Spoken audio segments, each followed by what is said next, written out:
حسبي ربي جل الله ما في قلبي غير الله نور محمد صلى الله لا إله إلا الله حسبي.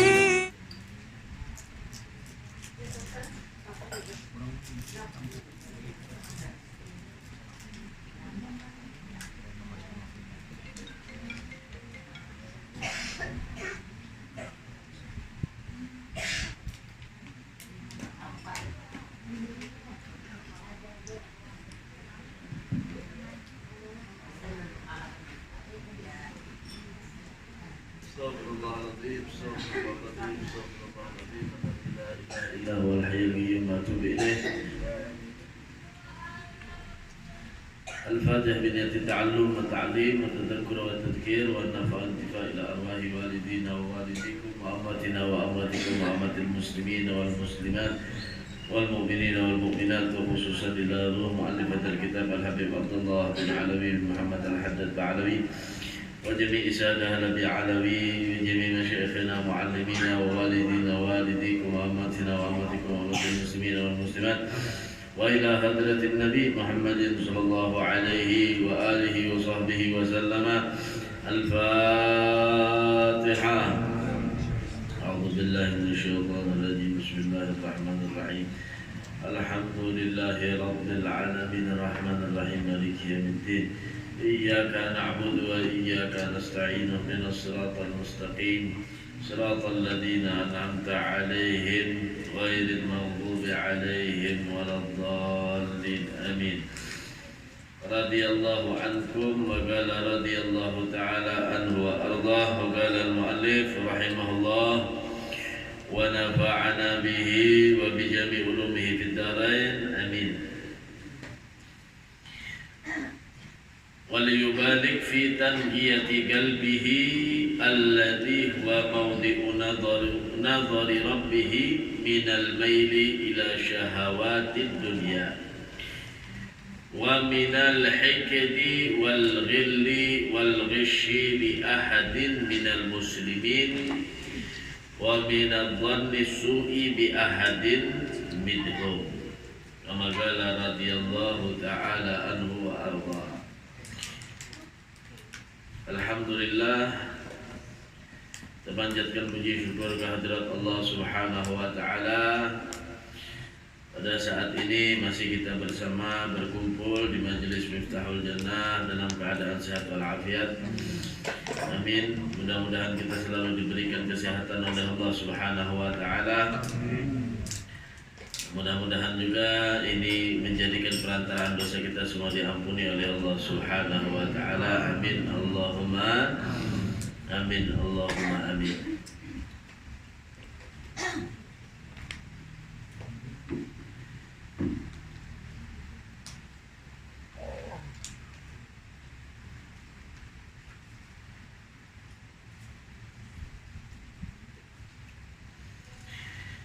وليبالغ في تنقية قلبه الذي هو موضع نظر ربه من الميل إلى شهوات الدنيا.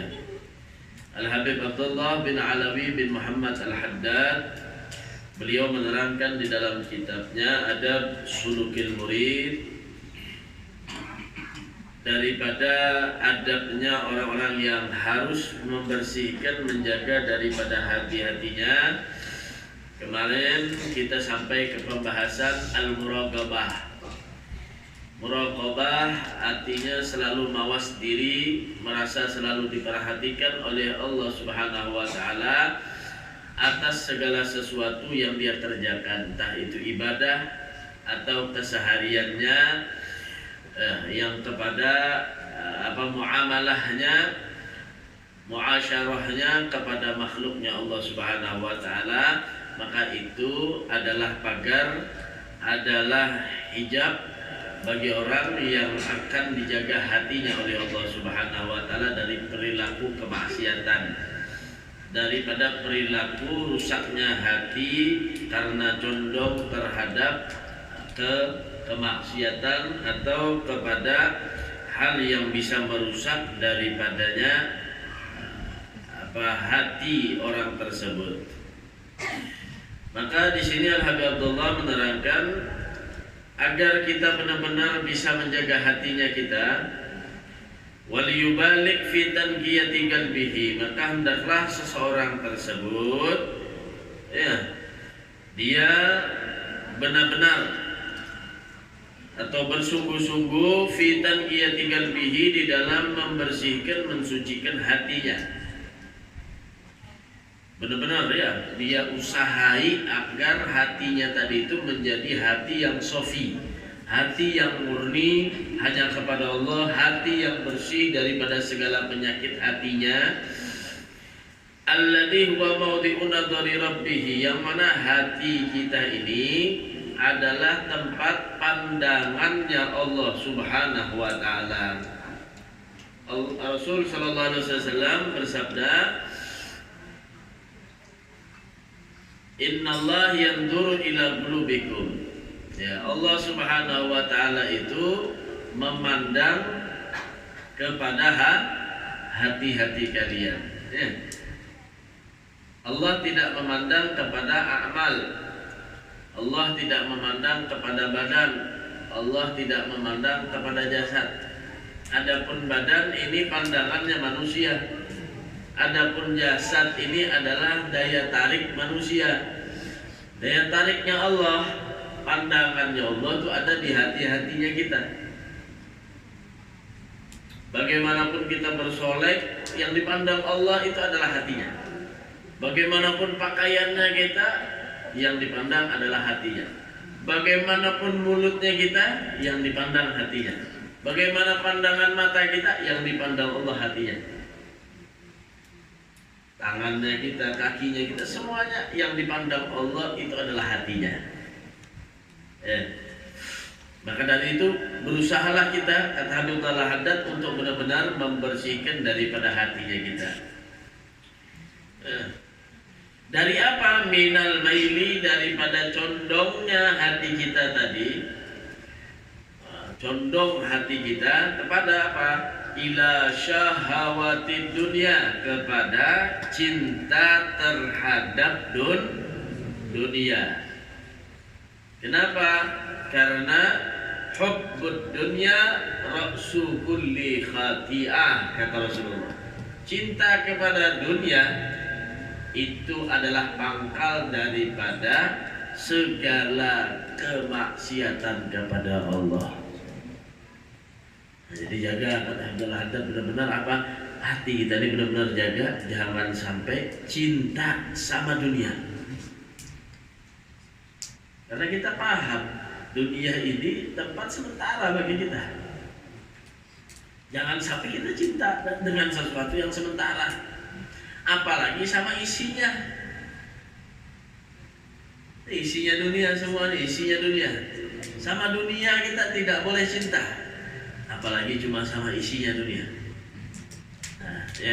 Apalagi cuma sama isinya dunia.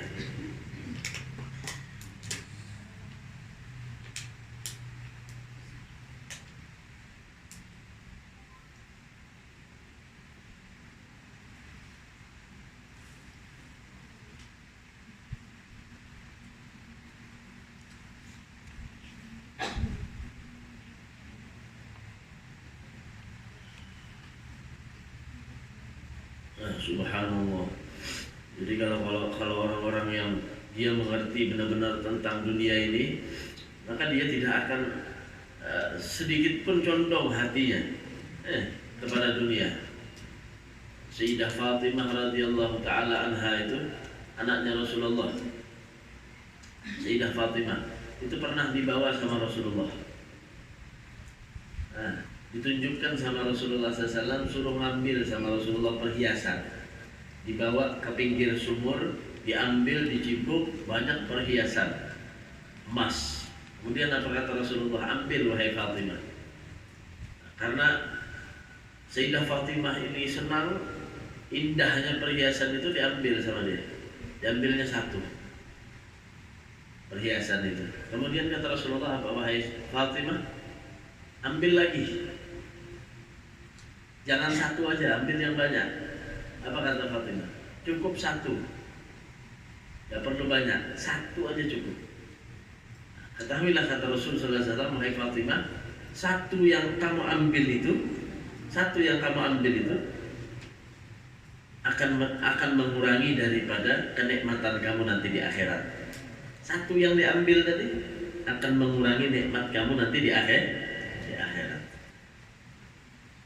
Kalau kita kira-kira diberi orang emas setumpuk misalkan ya, suruh ambil satu di orangnya, ambil aja berataan, kira-kira gimana? Bawa bulik berataannya lah, tidak ya rumah. Sayyidah Fatimah diberikan sama Rasulullah, ambil wahai Fatimah, diambil satu.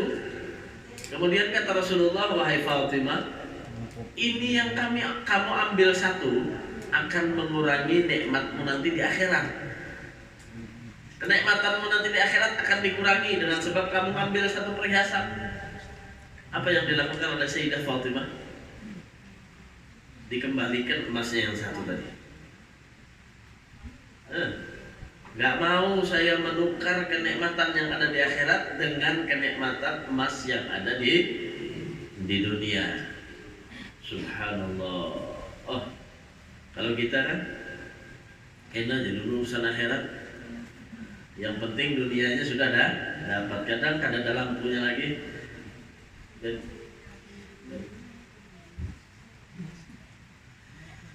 Kadang ada lampunya lagi, kadang ngerti mana halal mana haram, ranjah terus. Yang haram aja sulit ya, apalagi yang halal. Ya Allah, ya Rasulullah. Ya dikatakan innal akhbar masyhuran Ali alaihi salam. Apa kata Imam Ali? Inna dunya halaluha hisab. Dunia ini yang halal yang kita nikmati, yang ada bersama kita yang halal, itu hisab. Nanti ada hisabnya sama Allah. Wa haramuha adab. Sedangkan yang haramnya, dunia ini akan diadab oleh Allah Subhanahu wa ta'ala. Jadi jangan sampai kita tukar kenikmatan yang ada di akhirat itu dengan dunia. Kadang manusia ini dibuat hatinya digoda oleh nafsunya, digoda oleh syaitan agar dia itu selalu condong sama dunia. Belum dia bekerja dengan dunia, udah condong sama dunia hatinya. Masih di rumah posisinya, hujan turun, gelisah hatinya. Dapat duit gak hari ini ya? Ayo ada usaha. Digoda sama dunia. Kadang bangun tidur aja hatinya sudah condongnya sama dunia. Yang dipikirkan dunianya aja. Nah inilah kadang seseorang itu ya diuji oleh Allah Subhanahu wa ta'ala dengan syahwatin dunia. Makanya kata Abdullah Haddad, benar-benar dijaga hatinya kita. Ya, jaga hatinya kita, karena itu tempat pandangannya Allah Subhanahu wa ta'ala terhadap hati kita. Jangan sampai kita tadi itu condong kepada dunia.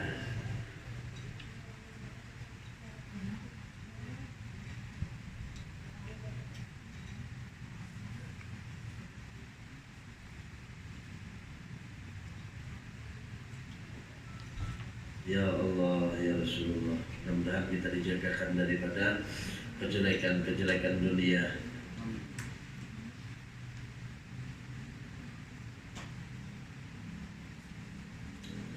Adalah ba'du salafis salih rahimahullah, ulama salihin, dia mengatakan law kanatid dunya min dhahabin yafna wal akhiratu min hazafin yabqa lakana yanbaghi lana an tu'thira khazafan yabqa ala dhahabin yafna. Seandainya dunia ini diibaratkan dengan emas, akan tetapi lenyap emas itu hilang. Wal akhiratu min khazafin yabqa, dan akhirat itu diibaratkan daripada tanah akan tetapi kekal. Dunia diibaratkan emas akan tetapi lenyap hilang. Akhirat itu ibaratkan tanah liat akan tetapi kekal. Lakana yanbaghi lana an tu'thira khazafan yabqa ala dahabin yafna. Pastinya kita akan mempertahankan atau mengambil daripada tanah liat, walaupun dia tanah liat akan tetapi dia kekal, dan kita akan meninggalkan emas. Kenapa? Karena dia hilang dan lenyap. Jar ulama seandainya disuruh lawan pian, dihadapkan lawan pian, bahasa gampangannya ya lah, duit aja gitu. Duit 50 juta pian diinjami, lawan 10 juta dibariakan. Sedikit, cuma ini dibariakan. Yang ini banyak, cuma dipinjami. Dipinjaminya berapa? 10 menit aja. Suruh megang aja. Habis dipegang 10 menit dielus-elus, dikasihkan lagi. Kira-kira pian mau ngambil yang mana?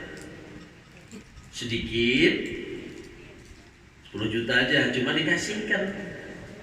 Sama yang 50 juta, cuma dikasih minjam 10 menit. Suruh ngelus-ngelus, udah dibalikin lagi. Kira-kira mau ngambil yang mana? Nah, ngambil yang 10. Nah, kata ulama, seandainya dunia ini diibaratkan seperti emas, cuma kalian suruh nikmatin sebentar aja, dia akan hilang. Sebentar aja kalian dikasih pinjam, bentar lagi akan hilang. Akhirat itu diibaratkan seperti tanah liat, cuma kalian disuruh ngambil. Pasti kita ngambil tanah. Kenapa? Karena kekal daripada emas yang dia dikasih cuma untuk minjam sebentar saja. Masih ada manfaatnya lah. Walaupun tanah masih ada manfaatnya. Mungkin dipakai untuk apa macam-macam masih ada. Nah sekarang kata ulama apa? Fakaifa wal amru 'alal aqsi min dzalik. Sekarang bagaimana kalau keadaan itu terbalik? Kalian pilih yang mana? Dikasih duit 50 juta, suruh ngambil, dibalikan. Sama 10 juta dikasih minjam 10 menit untuk ngelus-ngelus, kira-kira ngambil yang mana? Nah tadi kan 50 juta kasihnya minjem aja, yang 10 juta dikasih, ngambil yang 10. Kalau keadaannya kebalik gimana? 50 juta disuruh ngambil, diberikan, 10 juta dikasih minjem aja. Kira-kira ngambil yang mana?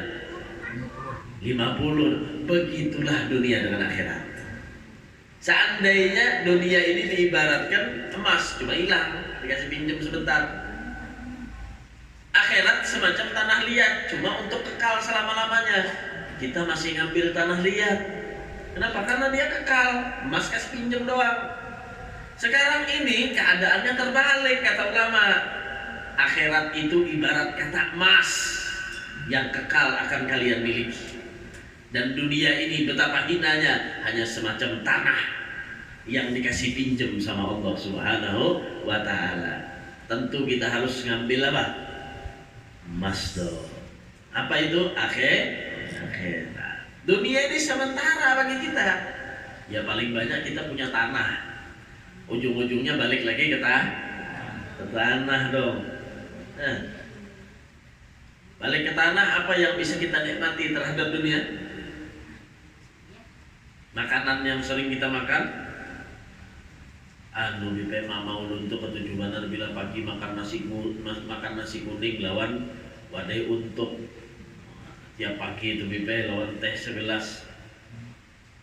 Ninggal Datang anaknya, oh mak ini mak nasi kuning pian mak enak lawan untuk lawan teh pian rancak mak minum pagi. Apa jar mamanya? Bah bungol ban anak ininya.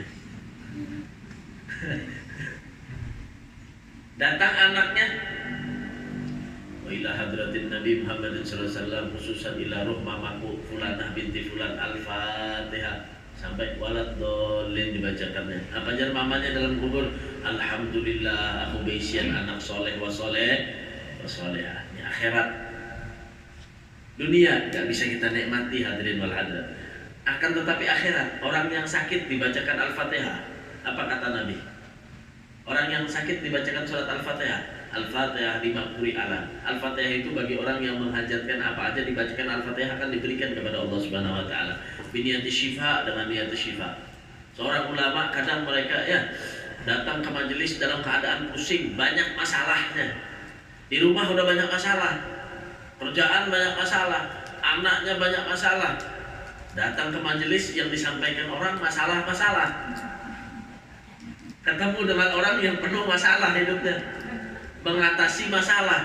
Cuma ketika dia baca Al-Fatihah, kadang kepalanya sakit, dia baca Fatihah dengan biniyati syifa, hilang masalahnya, hilang sakitnya. Subhanallah ya. Jadi ketika kita sakit, ulama itu pertama kali kalau sakit dia datang ke majelis. Dia baca Al-Fatihah biniyati syifa, dengan niat diberikan kesembuhan oleh Allah. Para ulama di Tarim sana, para habaib itu kalau sakit pertama kali nggak nyari obat. Dia baca Al-Fatihah, dia bawakan air sama orang soleh minta dibacakan Al-Fatihah, itu pertama kali. Pengobatan langsung dari Allah Subhanahu wa taala. Sampai ternyata wallahu taala alam, sampai mereka orang yang meneliti, nah ibarat tuh bubuhan laboratorium atau ahli kimia itu, dia meneliti air yang dibacakan surat Al-Fatihah sama air yang masih murni itu beda kadarnya. Nah, sampai segitunya mereka meneliti ya. Jadi ditanding air tadi yang sudah dibacakan surat Al-Fatihah sama air yang kada dibacakan apa-apa lain. Nah, artinya kualitas airnya berbeda. Nah, inilah yang diajarkan sama Rasul sallallahu alaihi wasallam. Dan apa yang dikatakan oleh Rasul, wa ma yantiqu 'anil hawa in huwa illa wahyu yuha. Apa yang diucapkan oleh Rasul sallallahu alaihi wasallam itu apa yang datang dari Allah Subhanahu wa taala. Itu bedanya sama kita. Jadi apa yang dianjurkan Rasul kita pakai. Apa yang disuruh sama Rasulullah kita amalkan. Nah, itu akan menjadikan keselamatan bagi kita fid dunya wa fil akhirah. Banyak di antaranya yang disebutkan sama Rasul sallallahu alaihi wasallam. Di antaranya misalkan lalat. Nah, tahu lalat ya? Nah, lalat itu kata Rasul sallallahu alaihi wasallam di dalam sabdanya, lalat itu punya 2 sayap. Nah, sayap satunya lalat itu racun, dan satu sayap lalatnya yang sebelahnya itu adalah obat bagi racunnya lalat itu. Jadi bilanya kalian menemukan, kata Rasul sallallahu alaihi wasallam, di dalam air minumnya kalian ada lalatnya, mati lalat di situ, maka kayak apa? Celupkan seluruh lalatnya, kemudian diambil, dibuang lalatnya, baru minum lagi. Nah, itu yang dikatakan sama Rasul sallallahu alaihi wasallam. Nah, jadi misalkan masukkan lalat, celupkan dulu lalatnya, hanya diambil, dibuang. Nah, itu airnya steril, akan kembali murni, baik lagi, bersih lagi. Kemudian dites sama orang-orang laboratorium, dicek benar gak? Ternyata benar. Dicelupkan satu sayapnya lalat, air itu berubah, ada bakterinya. Gak ada yang bisa menawarkan air itu sudah dicoba pakai ini, gak bisa. Pas sayap yang satunya dicelupkan, dites lagi airnya menjadi steril. Nah, sehat walafiat. Begitu juga tentang air lagi, apa kata Rasul SAW? Apabila air itu sudah lewat malam, maka jangan lagi diminum, jangan lagi dipakai. Apabila tidak ditutup, makanya sunnah baginya menutup air. Nah, jadi banyu kita nih, gelas lah, ini sunnah hukumnya ditutup gini nah. Nah, kasih tutup gini sunnah. Bilanya kada ditutup sampai lewat malam, tengah malam, maka itu sudah dipakai oleh jin, dipakai oleh makhluk yang jahat. Kemasukan daripada penyakit kata Rasul Sallallahu Alaihi Wasallam. Itu nah hari-hari kita pakai banyu pembukaan, aja sayang dipakai jadi minum. Dikasih tutupnya sunnah. Walaupun dikatakan dengan bilah, sendok ditaruh di atasnya atau apakah yang penting tertutupi.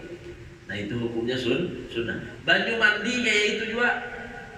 Tajau, isian tajau tutupi, menjaga daripada najis yang pertama, yang kedua itu hukumnya sunnah. Nah itu anjuran daripada baginda Nabi Muhammad sallallahu alaihi wasallam. Hasbi Rabbi Jallallah